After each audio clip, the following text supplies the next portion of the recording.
नमस्कार, मैं हूं आपके साथ मयंक। देखिए, एक बहुत बड़ी खबर। 5 दिन हो गए हैं ईरान और अमेरिका की जंग को, और दोनों तरफ से जो है हमले हो रहे हैं। ईरान की तरफ से मिसाइलें बरसाई जा रही हैं, लेकिन इसी बीच एंट्री हो गई है नॉर्थ कोरिया की, और नॉर्थ कोरिया के लीडर किम जोंग उन की तरफ से एक बयान सामने आया है जो सोशल मीडिया में तेजी से वायरल हो रहा है। हर कोई इसकी चर्चा कर रहा है। और किम जोंग उन क्या कह रहे हैं? किम जोंग उन कह रहे हैं कि मैं चाहूं तो एक मिसाइल से पूरे इजराइल को खत्म कर दूंगा। किम जोंग उन कह रहे हैं, शायद डोनाल्ड ट्रंप के अंदाज में ही वो जवाब दे रहे हैं कि मैं चाहूं तो एक मिसाइल से पूरे इजराइल को ख़त्म कर सकता हूं। देखिए, उन्होंने कई और बातें कही हैं जो इस बयान, इस पूरे हालात में बेहद अहम है। किम जोंग उन के क्या वर्ड्स हैं मैं बता रहा हूं। If Iran requests we will supply missiles against Israel. Kim Jong Un ने कहा है, अगर ईरान चाहे, हमसे मांगेगा, तो हम इस जंग के बीच में अपनी मिसाइल्स देने को तैयार हैं। ये पहला बयान है किसी लीडर का। 4 दिन जंग को हो चुके हैं, आज 5वां दिन है। पहली बार किसी लीडर ने खुल के ये कहा कि हम ईरान की मदद के लिए मिसाइल्स भेजने को तैयार हैं। पहली बात। दूसरी बात, one missile is enough to destroy them. उसने, किम जोंग उन की तरफ से बयान आया है कि मेरी एक मिसाइल काफ़ी है इजराइल को और अमेरिका को ख़त्म करने के लिए। देखिए, ये इस तरह की खबरें अक्सर आई पहले कि नॉर्थ कोरिया जो है वो ईरान की मदद कर रहा है, लेकिन कितनी मदद हो पाई या कितनी टेक्नोलॉजी ट्रांसफ़र हो पाई, जो भी हालात हों, लेकिन इन जंग के बीच में ये पहला मौका है जब किम जोंग उन की तरफ से ये बड़ी बात कही गई। देखिए, किम जोंग उनको सब जानते हैं और वो ज़्यादा बातों में विश्वास नहीं रखते। वो मिसाइल मार के ही जो है जवाब देना ठीक समझते हैं। अब उनकी तरफ से जिस तरह से हमले हुए ईरान पे और अली खामेनी साहब की शहादत हुई, उसके बाद बताया जा रहा है कि किम जोंग उन भी बड़े एग्रेसिव मूड में हैं, और अब उनकी तरफ से सार्वजनिक रूप से ये कहना कि मेरी एक मिसाइल इजराइल को उड़ा देगी और अगर ईरान चाहेगा तो मैं मिसाइल भेज दूंगा। इन सब बोलने के बाद भी अमेरिका और इजराइल कुछ करने और कहने को तैयार नहीं है, क्योंकि नॉर्थ कोरिया के पास बॉम्ब है और 5 बार जो है 6 बार टेस्ट भी कर चुका है। तो वहाँ पे अगर हमला करेंगे तो किम जोंग उन क्या करेंगे वो सब जानते हैं। इसके साथ ही देखिए, एक और बड़ा अहम डेवलपमेंट है। कल जो है, जहाँ तक न्यूक्लियर चीज़ों का सवाल है, एक तो कल फिर एक बार जो है वो भूकंप आया ईरान में, और भूकंप आया और दुनिया भर की मीडिया शुरू हो गई कि जो है टेस्ट हो रहा है, टेस्ट हो रहा है, न्यूक्लियर टेस्ट हो रहा है, न्यूक्लियर टेस्ट हो रहा है। कभी कभी तो लगता है, बड़ी हैरानी की बात है, ईरान के सुप्रीम लीडर अली खामेनी साहब ने हमेशा कहा हम कभी न्यूक्लियर बॉम्ब नहीं बनाएंगे, और उन्होंने कभी इस बात से समझौता नहीं किया, आखिरी तक समझौता नहीं किया। तो अब क्यों टेस्ट होगा? दूसरी बात सुनिए आगे।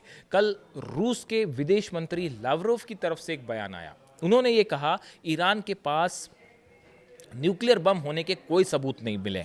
यानी कि जिस बात को लेकर ये पूरे हमले किए गए, जो ट्रम्प की तरफ से कहा गया कि, और विटकॉफ की तरफ से बयान आया कि वो जो है 5 दिन में और 6 दिन में जो है बम बना सकते हैं, 11 बम ईरान बना सकता है, परमाणु बम बना सकता है, इसलिए हम हमले कर रहे हैं।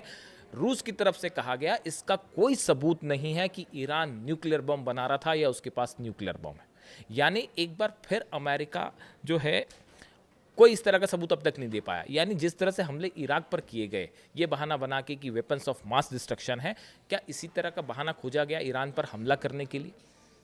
रूस की तरफ से कहा गया जो ये हमले किए गए, ये पुतिन का तो पहले ही बयान, आपने सिनिक वर्ड का इस्तेमाल किया उसने कि उन्होंने कि जिस तरह से इजराइल और अमेरिका ने हमले किए हैं, सिनिक, सनकीपन करार दिया उन्होंने उसको। और अब रूस की तरफ से कहा गया कि किसी तरह का कोई सवाल ही नहीं है इस बात का कि कोई सबूत मिले हो। इसी बीच इस्फहान से बड़ी खबरें हैं। इस्फहान को लेकर बड़ी चर्चा है कि क्या इस्फहान में किसी तरह के रेडिएशन का खतरा है। इस तरह की तमाम बातें हुई। IAEA की तरफ से कहा गया कि वहाँ रेडिएशन का खतरा है। ईरान ने माना है कि हमारे इस्फहान पर हमले हुए हैं, लेकिन फिलहाल रेडिएशन की जैसी कोई स्थिति नहीं है कि जिसके चलते कोई रेडिएशन हो जाएगा और जिससे बड़ा जो है रेडिएशन से नुकसान हो ईरान को। इस तरह की कोई सबूत फिलहाल नहीं है।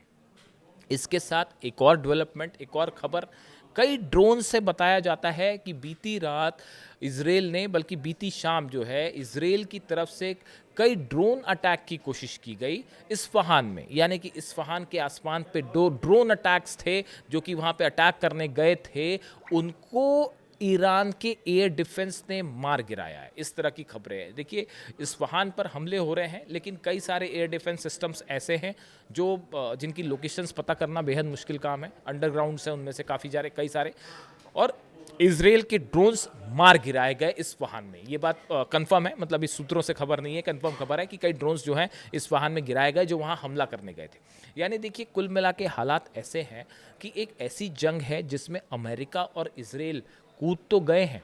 शुरुआत ईरान ने कहा कि शुरुआत तुमने की थी, ख़त्म हम करेंगे। इजराइल और अमेरिका इस जंग में कूद तो गए हैं, लेकिन इसका अंत नहीं दिखाई दे रहा। और ये बात डोनाल्ड ट्रंप भी समझ रहे हैं। कहाँ तो बात हो रही थी कि 2-3 दिन में जो है हम जंग ख़त्म कर देंगे, अब वो 1 महीने तक पहुंच चुका है। और आप देखिए पिछले 5 दिनों में ईरान भारी पड़ता दिखाई दे रहा है। पूरे अरब देशों पर अकेला देश लड़ाई कर रहा है। उसके बावजूद जो है वो अभी तक ईरान में करना क्या है इसका प्लान अमेरिका के पास साफ नहीं है। और जो हमले हो रहे हैं वो अलग, पूरी दुनिया का ऑयल रुक चुका है, हॉर्मुज बंद हो चुका है। इसका असर दुनिया की ऑयल सप्लाई पे पड़ने जा रहा है। पर बैरल की कॉस्ट जो है वो आसमान छू जाएगी। ऐसे सिचुएशन में ये वॉर एक्सपर्ट्स बता रहे हैं कि जैसा प्लान करके हुआ था वो बिल्कुल पूरी तरह से फेल है। और जो डोनाल्ड ट्रंप कह रहे हैं कि ईरान बातचीत को तैयार है, बिल्कुल तैयार नहीं है। और ये बात है इस तरह की ईरान सरेंडर करेगा या वहाँ की जनता किसके साथ है। देखिए ईरान की तस्वीरें, वहाँ पे उन बच्चियों की जो शहादत हुई, जो बच्चियों की मौत हुई है, उनकी अंतिम यात्रा में जब बम बरस रहे थे तब भी जो है उनको जब दफनाया जा रहा था तो हज़ारों लाखों लोग ईरान की सड़कों पर हैं। और वो किसी B-2 बॉम्बर से नहीं डर रहे और किसी जो है वो अमेरिकन टॉमहॉक मिसाइल से डर रहे और ना किसी फाइटर जेट से डर रहे। तो देखिए हालात एक बार फिर फंसे हुए। जो भी अपडेट होगा इससे जुड़ा अगली वीडियो में आप तक पहुँचाऊँगा। Thank you so much.